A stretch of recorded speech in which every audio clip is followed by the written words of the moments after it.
جب مرتدین کی سرکوبی ہو گئی تو اس کے بعد حضرت ابو بکر صدیق رضی اللہ تعالیٰ عنہ کی نگاہ ایران اور عراق کی طرف بھی گئی۔ آپ رضی اللہ تعالیٰ عنہ نے اس مہم کے لیے بھی سیدنا خالد رضی اللہ تعالیٰ عنہ کو ہی منتخب کیا۔ مسلمانوں کو یہ بشارت حضور صلی اللہ علیہ وآلہ وسلم سے پہلے ہی مل چکی تھی کہ مسلمان ایرانی اور رومی سلطنتوں پر قبضہ کر لیں گے۔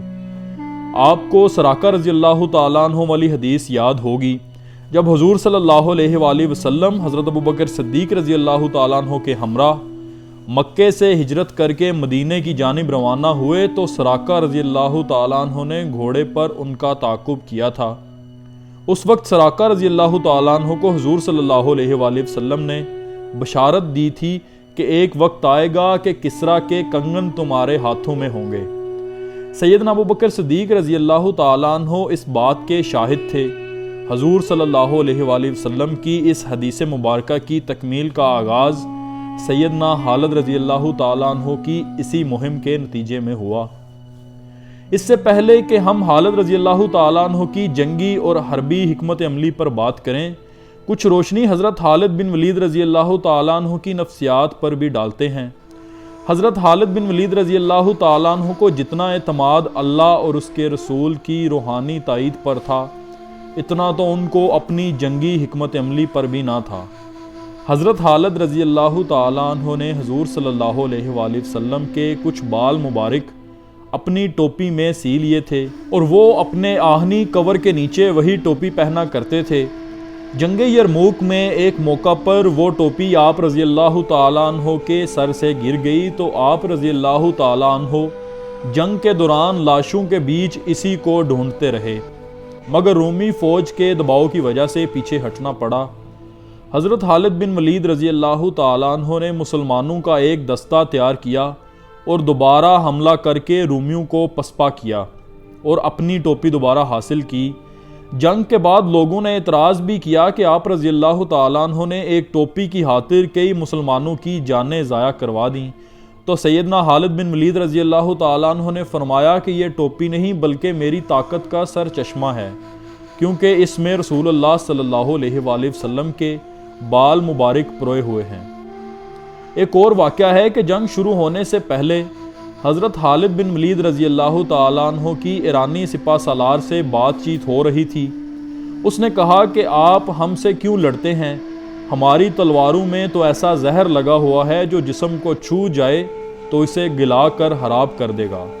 سیدنا خالد بن ولید رضی اللہ تعالیٰ عنہ نے وہ زہر کی شیشی لی اور بسم اللہ الذی لا یضر والی دعا پڑھ کر اسے پی گئے اور آپ رضی اللہ تعالیٰ عنہ کو کچھ بھی نہ ہوا، کیونکہ آپ رضی اللہ تعالیٰ عنہ کو کامل یقین تھا کہ جو کام اللہ نے آپ سے لینا ہے وہ ہر حال میں لیا جائے گا۔ اللہ کی تلوار کافروں کے ہاتھوں نہیں ٹوٹے گی۔ پھر آپ رضی اللہ تعالیٰ عنہ کے سامنے رسول اکرم صلی اللہ علیہ وآلہ وسلم کے بال مبارک کی برکت بھی تھی، جنہیں آپ رضی اللہ تعالیٰ عنہ ہر وقت اپنے وجود کے ساتھ جوڑ کر رکھتے تھے۔ ایک بار حضرت خالد بن ولید رضی اللہ تعالیٰ عنہ کو کسی معاملے میں تکلیف بھی اٹھانا پڑی۔ آپ رضی اللہ تعالیٰ عنہ نے اس کی دلیل بھی یہی دی کہ آج یہ تکلیف مجھے اس لیے ہوئی ہے کہ رسول اکرم صلی اللہ علیہ وآلہ وسلم کے بال مبارک میرے سر پر نہیں ہیں۔ یہ بات بالکل واضح ہے کہ جو جنگی حکمت عملی اور منصوبہ بندی سیدنا خالد رضی اللہ تعالیٰ عنہ کرتے تھے، اس میں پختگی اس یقین اور اعتماد کی وجہ سے ہی تھی جو روحانی طور پر ان کو دیا گیا تھا۔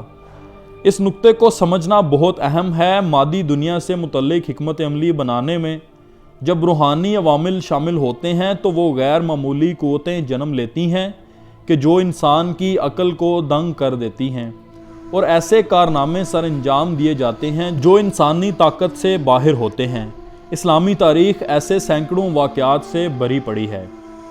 سیدنا خالد بن ولید رضی اللہ تعالیٰ عنہ جو جنگی حکمت عملی استعمال کرتے تھے وہ بہت جارحانہ ہوتی تھی۔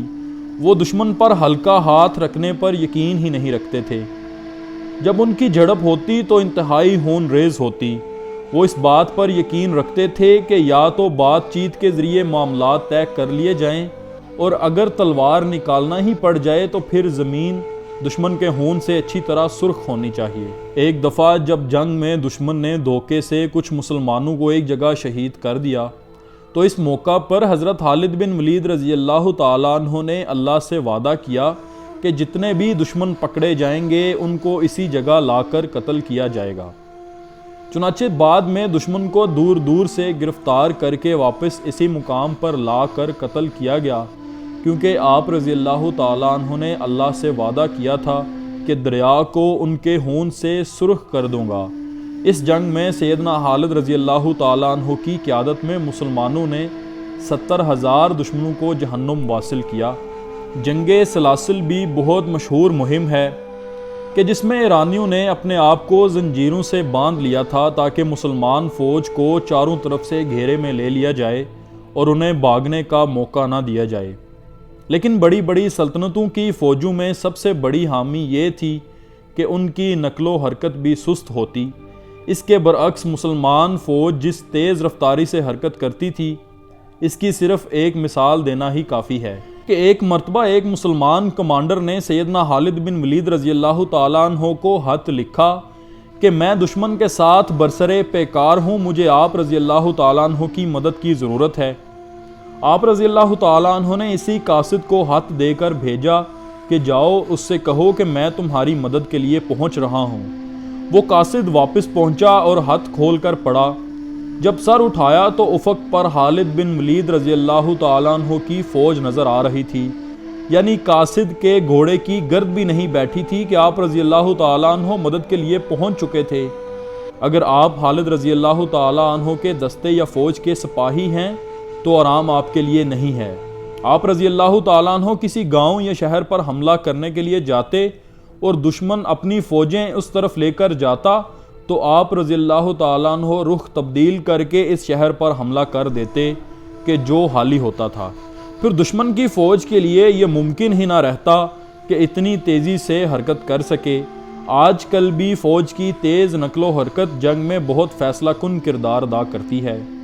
ناظرین، حضرت خالد بن ولید رضی اللہ تعالیٰ عنہ جب جنگ میں جاتے تو دشمن کو بالکل کچل کر رکھ دیتے۔ کسی دشمن کو اس قابل ہی نہ چھوڑتے کہ وہ دوسری فوج کے ساتھ مل کر دوبارہ ان کے خلاف کوئی مزاحمت کر سکے۔ جاسوسی کا ایسا نظام کہ پورے عراق میں دشمن کی کوئی بھی حرکت ہوتی تو سیدنا خالد رضی اللہ تعالیٰ عنہ کو اس کی اطلاع پیشگی پہنچ جاتی۔ رصد کا نظام ایسا کہ پورے ملک میں جہاں بھی مسلمان فوج حرکت کرتی وہاں رصد کی کوئی کمی نہ رہتی۔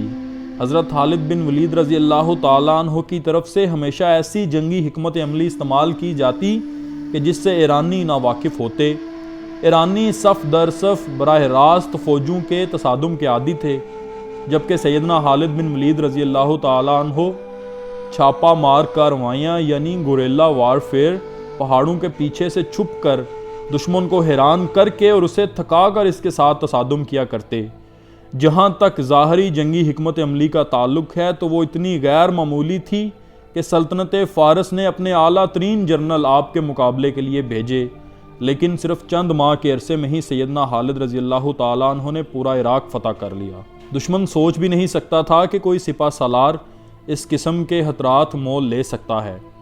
آپ رضی اللہ تعالیٰ عنہ اپنی جان پر کھیل کر ایسے ایسے کارنامے سر انجام دیتے تھے کہ دشمن ہکا بکا رہ جاتا۔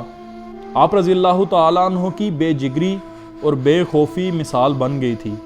لوگ خالد بن ولید رضی اللہ تعالیٰ عنہ کی مثالیں دیا کرتے کہ اگر دلیری کی آخری حد دیکھنی ہے تو سیف اللہ کو دیکھو۔ جنگ یرموک کے موقع پر جب 60,000 غسانی عیسائیوں کا لشکر مسلمانوں کے لیے درد سر بنا ہوا تھا تو اس معاملے سے نمٹنے کے لیے جنگی شورا کا اجلاس بیٹھا۔ اس میں سیدنا خالد رضی اللہ تعالیٰ عنہ نے یہ تجویز پیش کی کہ دشمن کو پریشان کرنے اور شکست دینے کے لیے 30 مجاہدین کے ہمراہ براہ راست ان پر حملہ کروں گا۔ بظاہر یہ جنون لگے گا کہ 60,000 کے لشکر کے لیے آپ 30 مجاہدوں کے ساتھ حملہ کرنے کا منصوبہ بنا رہے ہیں، لیکن جنگی شورا میں موجود دیگر سالاروں کا جواب اس سے بھی زیادہ حیران کن تھا۔ اس تجویز کے جواب میں پوری جنگی شورا نے متفقہ طور پر یہ فیصلہ کیا کہ خالد رضی اللہ تعالیٰ عنہ کا فیصلہ دانشمندانہ نہیں ہے، لہٰذا 30 کے بجائے 60 مجاہدین بھیجنے چاہیے۔ اس کے بعد تاریخ نے یہ نظارہ بھی دیکھا کہ خالد رضی اللہ تعالیٰ عنہ 59 دیگر مجاہدین کے ساتھ 60,000 کے لشکر پر ٹوٹ پڑے اور انہیں ناکوں چنے چبوا دیے۔ بظاہر یہ ناممکنات میں سے تھا، جو کام دنیا کا کوئی جرنیل، کمانڈر، حربی ماہر اور منصوبہ ساز اور جنگی تجزیہ نگار سوچ بھی نہیں سکتا، خالد رضی اللہ تعالیٰ عنہ اس کو عام طور پر کر گزرتے تھے۔ ایرانی سلطنت کی سرحدیں مغرب میں رومی سلطنت سے ملتی تھیں۔ جب دونوں طاقتوں کو مسلمانوں سے خطرہ محسوس ہوا تو انہوں نے اپنی فوجیں اکٹھی کر لیں۔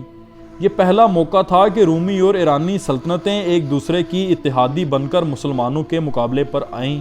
اللہ کے فضل سے سیدنا خالد بن ولید رضی اللہ تعالیٰ عنہ ان دونوں سلطنتوں سے ٹکرائے اور ان کو شکست بھی دی۔